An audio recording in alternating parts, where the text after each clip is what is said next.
Chris Brown took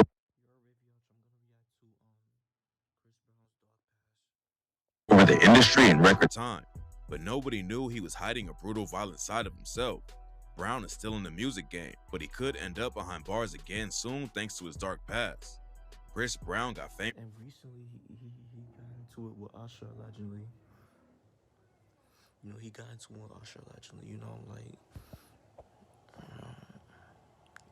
They saying like his man's hopped on Usher and all that. Him and his man's hopped on Usher, some shit like that, like, allegedly. It's on accident. He started dancing as a 2-year-old and was obsessed with pop stars like Michael Jackson. But he grew up in a tiny town in Virginia, super far away from the bright lights of the music industry. His mom knew how talented he was and tried to support him. But at the same time, she was going through a divorce with Brown's dad, which made the situation more complicated. And back then is when all of his problems allegedly started. After his parents split up, Brown saw his mom's new boyfriend brutally beat her. In an interview with Giant Magazine in 2007, Brown said he told his mom, "I just want you to know that I love you, but I'm gonna take a baseball bat one day while you are at work, and I'm gonna kill him." Damn. Chris Brown really did have some demons inside of him, bro. Chris Brown did with some shit. He said that his mom's boyfriend terrified him constantly, and that was his first exposure to domestic violence. At the same time he was watching his mom getting beat, Chris's career popped off out of nowhere. A local production team came to his dad's gas station while they were looking for new artists to work with, and they put together a demo tape for him at just 13 years old. He moved to New York to work on his career, and just a year later, he signed a deal with Jive Records, who made Britney Spears and Justin Timberlake both famous. Chris dropped his debut album in 2005, and it was clear from the jump that he was going to be a star. He was only 16 years old, but sold over 150K in the first week and eventually went triple platinum.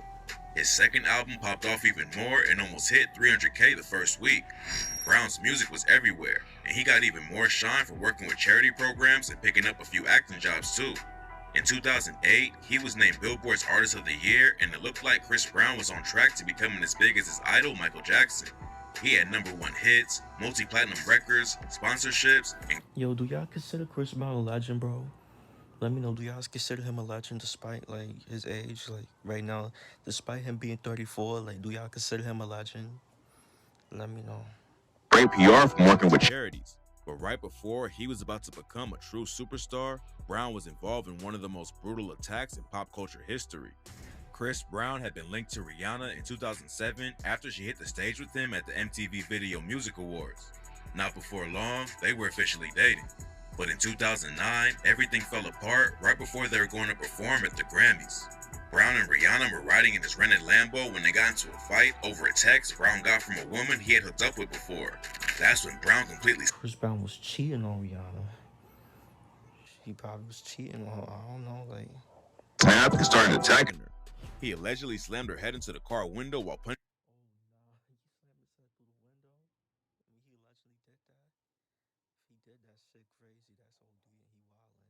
And choking her. Then bit her ear and threatened to kill her. Rihanna's face was unrecognizable. Yeah, I remember seeing her.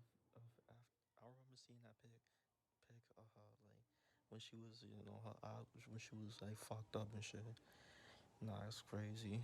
Her eye was swollen, all that. After the fight, she had to be hospitalized for treatment. When pictures of her leaked online, people couldn't believe that Chris Brown was capable of such a brutal attack. He was known as a nice dude who gave back to the community, and nobody knew about his dark side. The attack stayed in the headlines for weeks, and Brown said he contemplated suicide and didn't leave his house for 3 months after it happened. He pleaded guilty to felony assault later that year, but got off with nothing but a slap on the wrist. Instead of going to prison like most people would for almost killing their girlfriend, Brown was just given 5 years of probation, community service, and had to go through a domestic abuse program.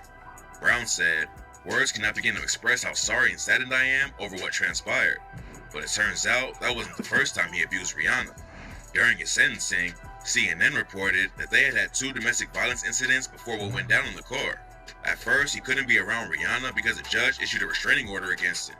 But after... So this didn't, so it didn't happen the first time, it happened the second time. It happened again. Damn, I thought that was the only one that Chris ever beat Rihanna, but apparently they have a second altercation. Few counseling sessions, the order was removed and they started dating on and off again. Rihanna might have been ready to move on, but that wasn't the end of the violence. In 2011, Brown went on Good Morning America and Robin Roberts pressed him over the Rihanna attack. Brown was so mad about the questions that he walked into his dressing room and started punching a window until he cracked it. Just a few months later, Brown got into a fight with Drake and his crew at a nightclub in New York. It's not clear how everything went down, but according to rumors, Chris Brown sent Drake some champagne and Drake sent a note back that said, "I'm f***ing the love of your life." Bottles started getting thrown around and a San Antonio Spurs player named Tony Parker had to have surgery to get a piece of glass taken out of his eye. Damn. Nobody was arrested for the fight. Yeah, niggas was throwing glasses and shit, throwing bottle glass at each other, and while people was in the club, bro, like people had to get hit, like innocent bystanders had to get hit, had to get cracked in the bean with the bottle and shit, like damn, bro. But it wasn't long before Chris Brown was making headlines again. In January 2013, he got into a fight with Frank Ocean in the parking lot of a studio in Hollywood. They were allegedly beefing over a parking spot, and Brown allegedly punched Ocean and threatened to shoot him. Brown later sued Ocean and his cousin, who was there too, but the situation ended up getting settled out of court. Chris Brown stayed out of trouble with the cops for a few years, but that changed a few months after the fight with Frank Ocean. His probation was revoked after a hit and run in July 2013, but the charges were later dropped. But then in October, he was arrested again on another assault charge after he broke a dude's nose who just wanted to take a picture with him. Attacking random people will usually get you locked up, especially if you're a known violent criminal. But Brown got off easy again and was released after just 48 hours. He did check himself into rehab after it went down, but he got locked up in 2014 after the rehab facility kicked him out.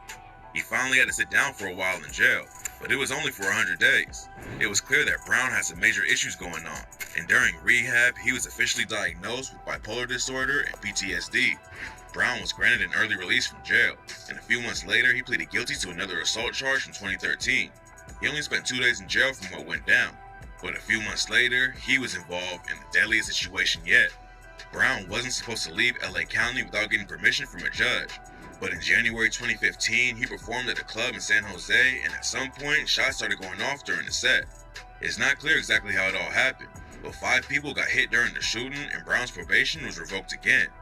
But he was back on the streets in no time, and in May 2015, he allegedly hit a dude in Vegas over a basketball game.